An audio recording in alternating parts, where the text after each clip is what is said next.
ఇది ఇక్కడ ప్రధానంగా కేవలం నీట్ పేపర్ కి సంబంధించిన లీకేజ్ మాత్రమే కాదు, గత కొద్ది సంవత్సరాలుగా జరుగుతున్న ప్రశ్న పత్రాలు ఏదైతే కాంపిటేటివ్ ఎగ్జామ్స్ ఉన్నాయో వాటి పేపర్ లీకేజీలు అనేది కూడా తరచుగా జరుగుతూ వస్తున్నాయి. లీకేజ్ అవ్వడం వల్ల ఏదైతే ప్రతిభ కలిగిన విద్యార్థులంతా కూడా నష్టపోయే పరిస్థితి ఏర్పడుతూ ఉంది.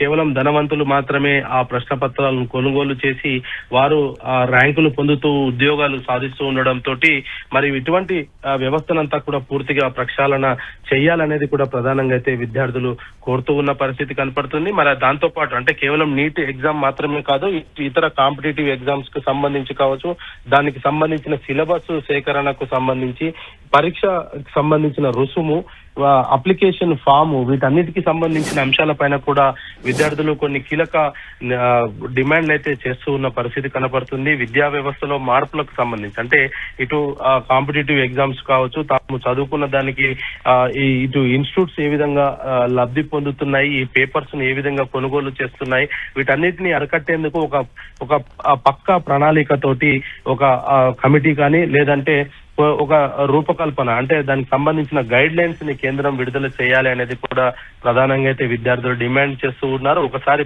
ప్రశ్న పత్రం లీక్ అయితే ఆ విద్యార్థి పైన మానసిక ఒత్తిడి ఏ విధంగా ఉంటుందో ప్రభుత్వాలు గమనించాలనేది కూడా ప్రధానంగా అయితే విద్యార్థులు డిమాండ్ చేస్తున్నారు. మానసిక ఒత్తిడితోటి దాదాపు 21 మంది ప్రాణాలు విడిచడం జరిగింది, ఆత్మహత్యలు చేసుకున్నారు.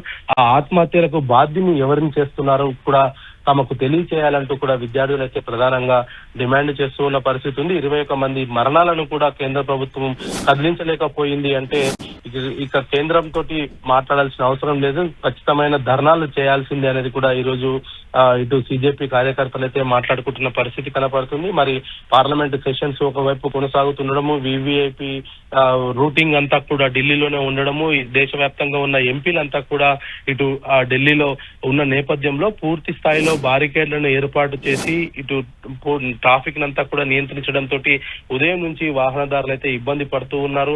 ఎక్కడికక్కడ వాహనాలను నిలిపివేసి ఉండడంతో కార్యాలయాలకు వెళ్లేవారు కావచ్చు లేదా అత్యవసరంగా వెళ్లేవారు కూడా అనేక ఇబ్బందులను అయితే ఎదుర్కొంటున్న పరిస్థితి అయితే కనపడుతుంది. అయితే ఇటువంటి సిచ్యువేషన్ లోనే ఇప్పుడు మరి కేంద్ర హోంశాఖ మంత్రి అమిత్ షా తోటి ధర్మేంద్ర ప్రధాన్ మరి ఏం చర్చించబోతున్నారు, ఈ చర్చల అనంతరం ఆయన చేసే ప్రకటన ఏముండబోతుంది, లేదా హోంశాఖ మంత్రి నుంచి ఏదైనా ప్రకటన విలువబడుతుందా, లేదంటే మీ భేటీ అనంతరం ధర్మేంద్ర ప్రధాన్ మీడియాతో మాట్లాడి తన రాజీనామాని ఏమైనా సమర్పిస్తారన్న దానిపైన కూడా ఇంకా ఒక క్లారిటీ రావాల్సి ఉంది. ఏదేమైనా ఒకవైపు సిబిఐ ఇన్వెస్టిగేషన్, నీట్ ప్రశ్న పత్రాల లీకేజ్ కి సంబంధించి ఇన్వెస్టిగేషన్ కొనసాగుతూ ఉండడము, ఆ అంశం అంతా కూడా కోర్టు పరిధిలో ఉన్న నేపథ్యంలో మరి విద్యాశాఖ మంత్రి ఎటువంటి ప్రకటన చేయబోతున్నారన్న దానిపైన అయితే ఆసక్తి నెలకొంది. అంటే ఇప్పుడు విద్యార్థుల సిచ్యువేషన్ చూసినట్లయితే విద్యార్థులు అసలు వెనక్కి తగ్గే సిచ్యువేషన్ ఎక్కడా కనిపించట్లేదు. ఎందుకంటే మనం చూడొచ్చు రోడ్లు మొత్తం విద్యార్థులతో నిండిపోయిన పరిస్థితి కనబడుతుంది. అంటే ఈ భేటీ తర్వాత ధర్మేంద్ర ప్రధాన్ మీడియా ముందుకు వచ్చి మాట్లాడే అవకాశాలు కనిపిస్తున్నాయా ఈ సిచ్యువేషన్ కి సంబంధించి?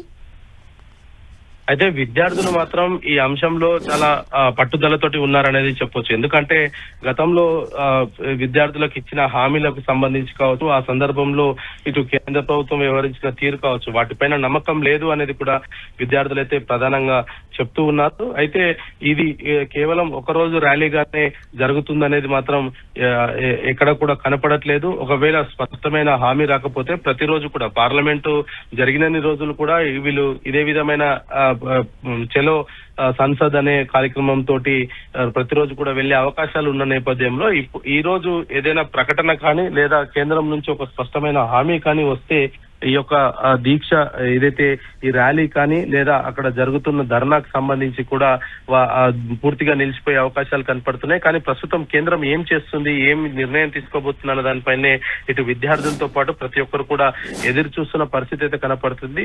అనేక మంది విద్యార్థులు కూడా ప్రభుత్వాన్ని ప్రశ్నిస్తున్నారు. ఒకసారి మీ ఎలక్షన్స్ లో తప్పిదాలు జరిగినాయి, మళ్ళీ ఎలక్షన్స్ పెడతామంటే మీరు దాన్ని ఫేస్ చేయగలుగుతారా, కానీ మాకెందుకు ఇటువంటి శిక్ష విధిస్తున్నారంటూ కూడా విద్యార్థులైతే ఇటు ప్రభుత్వాన్ని ప్రశ్నిస్తున్న పరిస్థితి కనపడుతుంది. విద్యార్థులు మొండిగానే ఈ యొక్క ప్రొటెస్ట్ అయితే చేస్తూ ఉన్నారు. ర్యాలీకి సంబంధించి ఏదైతే పిలుపు వచ్చిన వెంటనే ఢిల్లీకి చేరుకునేందుకు అన్ని రకాల ప్రయత్నాలు విద్యార్థులు చేసుకుంటున్న నేపథ్యంలో మరి ఈ రోజు ఈ ర్యాలీకి ఒకవైపు అనుమతించకపోవడం, శాంతియుతంగానే తాము ర్యాలీ నిర్వహించి పార్లమెంటుకు వెళ్లి ప్రధానిని కలుస్తామంటూ కూడా ఇప్పటికే వాళ్ళు కోరిన నేపథ్యంలో దానికి అనుమతి నిరాకరణ చేయడం, అసలు ఈ ర్యాలీకి సంబంధించి పోలీసులను అనుమతి కోరలేదంటూ కూడా నిన్న సెంట్రల్ జోన్ డీసీపీ ఆయన ఒక ప్రకటనను కూడా విడుదల చేయడం జరిగింది. మరి ఒకవైపు ఆందోళన కొనసాగుతున్న నేపథ్యంలోనే 144 సెక్షన్ విధించడము, రోడ్లన్నీ కూడా పూర్తిగా నిర్బంధించి వచ్చిపోయి వాహనాలను సైతం తనిఖీలు చేస్తూ ఉన్న పోలీసులు.